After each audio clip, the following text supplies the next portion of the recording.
Ooh,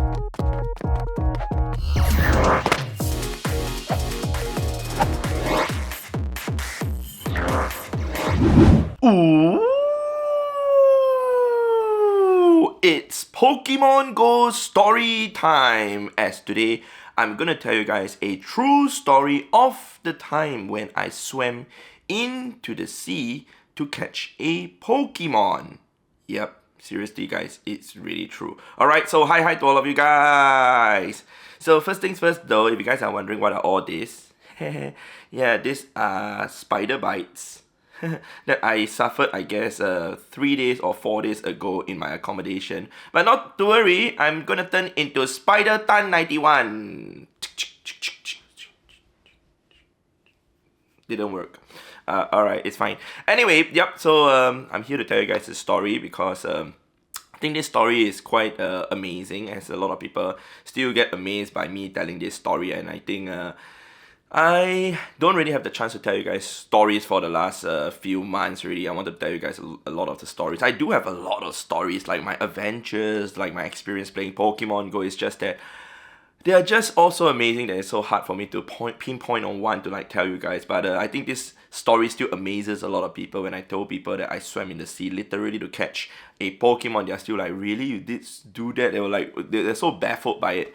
So anyway, I'm gonna just tell you guys a story. Basically, this particular incident happened back in 2017. So what happened was, basically, my friends and I, we were all grinding in the car at the usual place in Singapore, in the far east of Singapore, doing our usual night grind. And at this place called Changi Village, there are a lot of Pokestops. There are about 28 Pokestops that you can go up and down doing a loop. And Lapras actually spawns there. It's a dual biome spawn. What I mean by that, it actually spawns both Lapras and also Tyranitar and Dragonite. So in order for Dragonite to spawn back in 2017 and even 2016, you need to be in high elevated ground. Likewise for Tyranitar. So hence the area does spawn those two Pokemon and even Lapras, where you need to be at the shoreline or coastal kind of biome. So when that happened, I was like, okay, so this place is a very interesting place because you get to see all like some crazy rare Pokemon over there. You do get to see even really insane spawns of Magnemite and Voltops. So insane that I probably have a crazy count, like yep, it's insane. The number of Magnemites I've caught and Voltops I've caught is just insane. Yep, but what happened was, basically there was one night, you know, as we were doing the route, suddenly someone said that there's a Lapras on the Pokestop sighting. So what we did was we went all the way to that spot over there, and it's near to the beach. It's next to the beach, in fact. So what happened was, when we were next to the beach, let me adjust my camera for a bit. Thank you very much. It's like sliding down. Alright, great.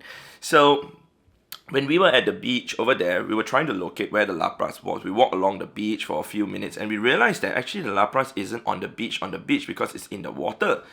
So eventually we were like trying to wave our phone to try and get it, but eventually we realized that it's way too far into the sea to actually try and get it.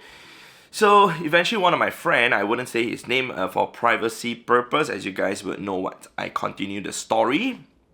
Alright, so there are a few of us standing at the coastline, and we were like looking and thinking to ourselves, how are we gonna do this? There was actually a canoe, alright, on the site over there, and we were thinking to borrow the canoe from the owner, but we didn't want to do that because we didn't know where the owner was. We didn't want to use it and then after that commit, you know, theft. So we did not use the canoe at all, but my friend, who was an elderly senior citizen, he was like thinking like, why don't I look for an owner, and then we all can like, you know, put our devices into the canoe and then one person row out and catch that Lapras. I was like, it's a good idea. However, that where's the owner? We do not know where the owner is. So we didn't want to commit any crime or whatsoever, so we didn't take that option. So eventually one of my crazy friends, alright, said this to me. By that time, there were like about 10 to almost 15 people over there at the coastline already trying to locate the Lapras, right? Because information spread and people started coming over there. And as time passed, more and more people started going to the area over there. I think there were more people at the car park, the parking area. And maybe they made their way to the coastal area after that. So eventually, that crazy friend of mine, he said, hey Brandon, why don't we swim for a Lapras? Why don't we swim for that Lapras? I'm like, what? Are you mad? Remember, at that point of time when we were grinding, it was at 2 a.m. 2 a.m. in the middle of the night. And it was pretty much pitch black in the sea. No joke. So I turned to him and I said, "Are you crazy? Like, I don't think it's 100% correct." Then after that, he's like, "What if it's 100%?" Then I'm like, I don't think it is. But he says, "Well, if 100% were to spawn, then we would have to train ourselves for it, correct?" I'm like, okay, so I told him, say, "If you're game, I'm game." Then you know what he did? He literally took off his shirt and started pulling down his pants to go into to strip down to his briefs. I'm like, okay, since you did that, I also did that. I took off my shirt, I took off my pants. I was literally in my briefs, and I said, "I'm ready, let's go." So before we did that though, because I always play my game on an iPad, I did not want my iPad to be damaged, so I switched my account over to my phone that I was using at the point of time for communication, to play the game. That was my one or very few moments that I actually used my phone to actually catch Pokemon in Pokemon GO. I normally use my iPad all the time ever since I started playing the game since 2016. So eventually, what happened was, okay, two of us were standing over there in our underwears, and we were looking at each other. "Are you ready?" Okay. So we slowly stepped into the water and we started swimming into it. So I told him, say, "Let's try and target that boy over there, that's like a floating boy." And then we swam towards it. As we were swimming towards there, alright, people at the beach started like cheering at us, like, "Brendan, Brendan! Oh my god, are you swimming for it?" I'm like, "Yeah, I'm here." So what we did was, how not to get our phones wet were, we were basically holding our phones in the air, one hand up and one hand swimming. At the same time, our feet could not touch the ground anymore after swimming in for less than a minute. So it's actually very deep. How deep? I'm not sure, but it's pitch black, okay? So we swam for about like 2 minutes, and remember there's like a bit of current that's pushing us back and forth and back and forth. So we swam for like a few minutes and we still couldn't see the Lapras. So basically I would periodically check and see if I could see anything. So because the screen would get wet a little from like the water splashing around, it's not easy to tap the screen. So what I had to do was to like try and dry my hands and then try and tap on it. And then there was no Lapras. I was trying to see if I could tap the Pokemon. I could. There was a Slowpoke that came out, I tapped on it. Eventually, like, there was a blue Pokemon or something, I tapped on it. It wasn't the Lapras. So as we were swimming halfway, I told him, like, this is the craziest thing I've ever done so far playing the game. At that point of time, 2017, even till now, this story is still just so insane. This story still goes around in Singapore, knowing that I was the one who swam for a Lapras.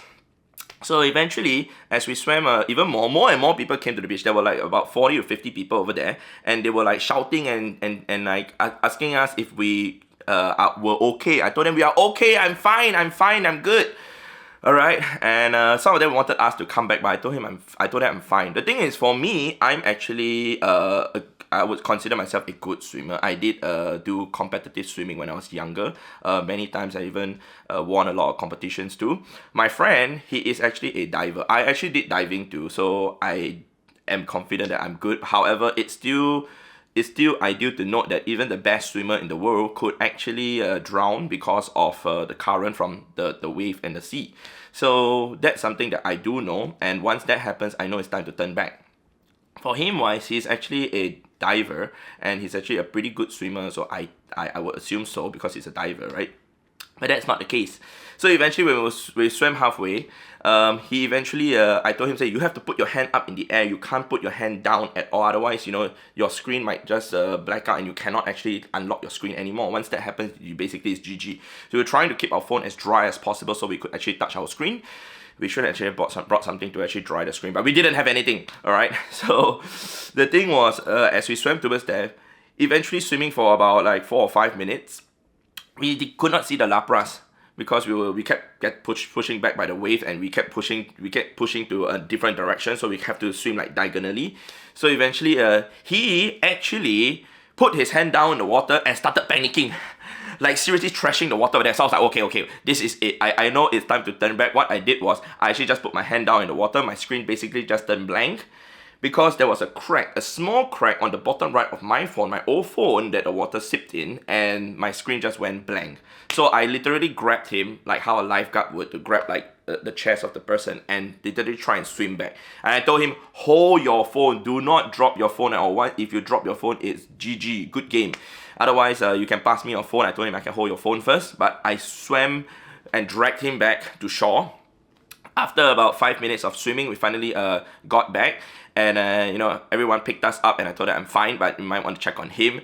So the thing was, his phone also went down the water with his hand because you know, he just didn't want to do it anymore. I think he literally panicked. Not too sure why, but maybe he was just afraid there was some sea creatures, maybe some sharks or whatsoever that would attack us.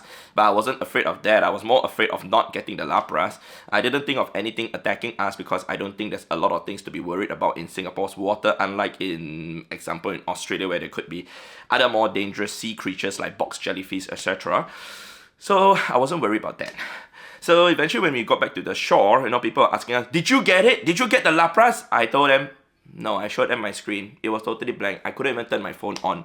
His phone couldn't even turn on. So the thing was, we came back without the Lapras, or we came back with 2 spoiled phones. Wow, amazing, yeah? Amazing. So our phones were so damaged that even after like 1 hour of trying to dry it, trying to pet dry it and everything, and trying to put it under the air condition, or should I say the heater, in my car to try and dry the phones, it did not work. So we did not continue to grind yet. We actually went to eat supper because it was pretty late and we were pretty hungry. And we wanted to go and take supper before that Lapras came out.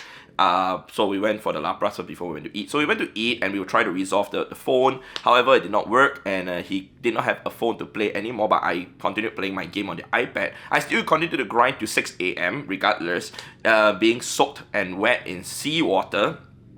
And yeah, without the Lapras, but a spoiled phone. So I was thinking to myself the whole day, like the whole night when I was grinding, like, okay, now my phone is spoiled, what am I gonna do? So I actually do have another spare phone which I swapped my SIM card over, which was great. So I had a secondary phone, but he did not have it. He had to go to the phone shop the next day to get it repaired and replaced. For me, I basically just got myself my phone replaced after like 2 or 3 days, just using the spare phone that I had, but which was fine for me. So, moral of the story is, don't be as dumb as us to actually swim in the sea for Lapras at 2 a.m. in the morning. Yep, you will not get it. No. If you did not panic, if nobody panicked, we could have got it. I told him to just keep calm. All the time we were swimming there, I told him, most importantly is to keep calm.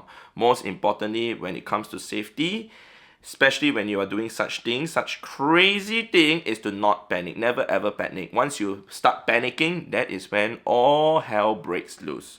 Alright, and that's the time that I wouldn't think is ideal to continue anymore, and we have to turn back. So that was the whole story about the Lapras adventure. If you ask me if I'll do it again, yes, I probably will do it again alone, not with someone else. I think that is something that is not worth doing if someone's life is, you know, I guess, put at risk. But he was the one who egged me on, you know what I mean? He was the one who egged me on to go for it, so I went for it. It's not that I asked him to go for it, so technically it's not my fault. Yep. So I think that's all that I have to share with you guys. This particular story is a story that I've been sharing with people. It's a very, very interesting story that I have gotten from playing Pokemon GO. Like I said, there are many other interesting stories that I could share, and my camera is also slipping down a bit again. I'm so sorry. But let me know if you guys enjoyed this story content from me, and also would like to hear more stories, some crazy adventures that I have, not just in Singapore but also overseas in other countries that I've experienced also. More than willing to share them. I don't really have a lot of footage, but because when this kind of things happen, it just happens on an impulse situation, and of course I don't have the time to whip up my camera also to like you know, shoot content on this kind of crazy things that I have experienced. Trust me, there are a lot more crazy things. Alright, so I'll see you guys in the next episode, in the next video. Hopefully without any swimming needed to go for any Pokemon in the sea. Yeah. Maybe I will try and swim in the river next time. Maybe. Alright, so goodbye.